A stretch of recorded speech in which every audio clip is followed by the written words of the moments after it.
Maps are usually neutral and objective. Disagree this time. This is agree. This is disagree.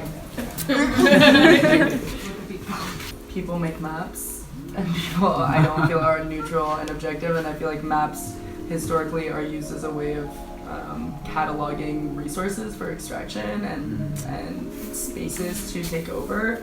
As we talked about, maps always are made by a person, and people have agendas, you know, so a map always also is trying to tell a very specific kind of story.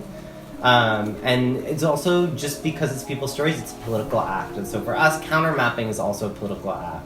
And it's one that we insist should always be accompanied by political action. So the ELLIS Act is one of several types of no-fault evictions on the books in the state of California. From 2012 to 2013, ELLIS Act evictions rose by 175% in San Francisco, which is pretty significant. So the larger the dots are, you can kind of see that means there's a higher concentration of ELLIS Acts, and you know, the clusters are again in areas that are historically POC, working class neighborhoods. Every dot on that map is a story and is someone's kind of lived experience navigating an eviction, or being displaced or uprooted, or successfully fighting and winning against their eviction. And as I think so many folks have shared earlier, there's also like an inherent violence, right, in only producing maps about loss. So we found that the oral history format was a really helpful way